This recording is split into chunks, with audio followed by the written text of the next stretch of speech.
Bienvenue pour cette exploration des dynamiques sénégalaises en ce début juin 2025. Clairement, le pays vit une période intense.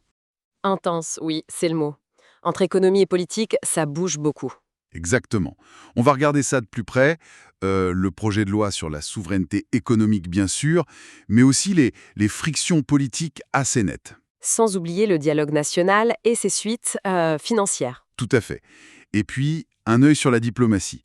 L'idée, c'est vraiment de décortiquer ce qui se passe, de comprendre les enjeux. Allons-y. Alors, commençons par l'économie, ce sujet qui fait beaucoup parler. Le président Faye a donc chargé le Premier ministre Sonko de préparer une loi sur la souveraineté économique. Mhm. L'objectif affiché, c'est de booster les entreprises d'ici, d'être moins sous la coupe des importations massives. Une sorte de développement plus autonome, c'est ça l'idée. C'est ça. On entend beaucoup le terme patriotisme économique. Ça répondrait au blocage comme la faible industrialisation, enfin, c'est l'idée. Oui, et patriotisme économique, bon, c'est une formule forte. Ça montre une vraie volonté de remodeler l'économie. Oui, C'est pas propre au Sénégal, on voit ça ailleurs, mais la question clé, c'est l'équilibre. Comment on fait pour protéger l'économie locale sans tomber dans un protectionnisme trop rigide, et sans se fâcher avec les voisins ou les partenaires.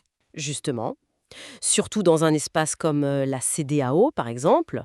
Et puis ça implique un rôle plus fort de l'État, c'est clair. Faut voir comment ça va se concrétiser concrètement. D'accord. Et tout ça, ça se passe dans un contexte politique, pas vraiment serein, on peut le dire. Ah, ça non. On a eu cette affaire Moustapha Diakhaté, de l'ancienne majorité, qui a été convoquée à la DIC, la police judiciaire, quoi. Oui, suite à des déclarations très virulentes. Très virulente, oui. Les mots rapportés sont durs, hein. Il parle de politique d'épuration, il accuse le parti au pouvoir, PASTEF, de vouloir un monopole politique. Et les comparaisons sont extrêmes. Oui, il va jusqu'à parler de parti fasciste africain, de parallèle avec l'Allemagne nazie. Ce sont ces mots, bien sûr, on les rapporte. C'est significatif de la tension ambiante. Et puis, autre sujet chaud, l'éventuelle candidature de Macky Sall, l'ex-président, à un poste à l'ONU. Là, le gouvernement actuel, il est clairement contre. Oui, l'opposition est très nette. La ministre des Affaires étrangères, Yassine Fall, a parlé de critères d'intégrité impeccable, de passé sans tâche. Difficile de ne pas y voir une pique directe. Surtout quand on sait que le gouvernement justifie ça en rappelant les troubles de fin 2023, début 2024. Avec les 80 morts, oui, c'est un argument lourd. Effectivement, et ces deux épisodes, Diakhaté et Sall, même s'ils sont différents, ils montrent bien qu'il y a des lignes de fracture, des tensions héritées du passé qui sont encore très vives. Au-delà des personnes, ça pose quelles questions, selon vous? Ça touche à des fondamentaux. La liberté d'expression, d'abord. Jusqu'où peut aller la critique? Comment on gère l'héritage politique du régime précédent, sans tomber dans la chasse aux sorcières, mais sans non plus tout oublier? C'est la question de la cohabitation démocratique, en fait. Exactement. C'est un test pour la démocratie sénégalaise en quelque sorte. Et ironiquement, ces tensions éclatent juste après un dialogue national qui devait justement apaiser et réformer. Oui, c'est un paradoxe intéressant. D'ailleurs, les résultats de ce dialogue sont étonnants. Presque tout le monde d'accord sur les réformes des institutions, des élections. Oui, 100% sur les institutions, 94% sur le processus électoral, c'est énorme. Mais sur le chapitre démocratie et liberté, là, c'est la douche froide. 26% de consensus seulement. C'est fou, non? C'est très faible en effet. Ça interpelle. Comment expliquer ça? Peut-être que justement ça reflète ces tensions politiques dont on parlait? D'accord sur les règles du jeu, mais pas sur l'esprit du jeu. C'est une façon de voir, oui. On s'accorde sur les structures, les mécanismes, mais dès qu'on touche au principe de l'exercice du pouvoir, aux libertés publiques, là ça coince, le désaccord est profond. Et ça a des conséquences.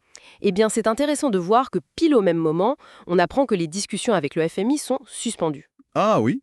Pourquoi? Officiellement, il faut attendre un nouveau rapport. Mais bon, ça tombe alors qu'on parle beaucoup du déficit budgétaire hérité, autour de 7% du PIB.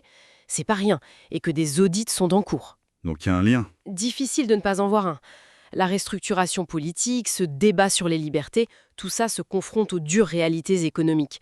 Il faut rassurer les partenaires financiers et visiblement, il y a encore du travail. L'économique et le politique sont vraiment liés. Toujours. Et pendant que le Sénégal gère tout ça en interne, il est aussi très actif à l'extérieur. Le Premier ministre du Congo, Brazzaville, Makosso, est attendu. Oui, pour renforcer la coopération bilatérale. Et Ousmane Sonko, lui, doit aller en Chine fin juin. pour l'économie surtout. Infrastructure, énergie, nouvelles technologies. Un agenda international chargé donc. Oui. Et puis, plus terre à terre, on a vu ces 49 travailleurs sénégalais partir pour l'Espagne. C'est le programme de migration circulaire. Un exemple concret de mobilité organisée. C'est ça. D'autres départs sont prévus. Tout ça, ça montre quoi, hein? Que le Sénégal essaye de... Jouer sur plusieurs tableaux. Diversifier ses partenaires. Le Sud, avec le Congo, les grandes puissances comme la Chine. Et gérer les flux migratoires de façon contrôlée avec l'Europe. Voilà. C'est un équilibrage constant, tu vois, entre les priorités nationales, cette fameuse souveraineté économique, et puis la nécessité de coopérer à l'international, que ce soit pour attirer des investissements ou gérer les migrations. Donc, pour résumer un peu tout ça, on a un Sénégal qui veut vraiment changer de cap économique, qui affirme une certaine souveraineté, mais qui est traversé par de fortes tensions politiques, avec des débats de fond sur la démocratie qui sont loin d'être réglés. Tout ça en devant gérer des finances publiques, disons, contraintes. Et en menant une diplomatie très active dans plusieurs directions. C'est beaucoup de choses en même temps. Oui, et ça nous amène à la question, peut-être la question clé pour les mois à venir. Comment est-ce que cette ambition de souveraineté économique, cette volonté d'un État plus fort dans l'économie, potentiellement plus protecteur, comment ça va pouvoir cohabiter avec la réalité? La réalité, c'est-à-dire? La dépendance qui reste forte au financement extérieur, aux institutions comme le FMI, surtout avec le déficit actuel. Comment concilier cette affirmation nationale très forte et les contraintes financières internationales? C'est le grand écart, quoi. C'est un peu ça, oui. Trouver cet équilibre très délicat, ce sera sans doute le défi majeur. L'avenir nous dira comment ils s'en sortent. En tout cas, une période fascinante à observer. On va suivre ça de très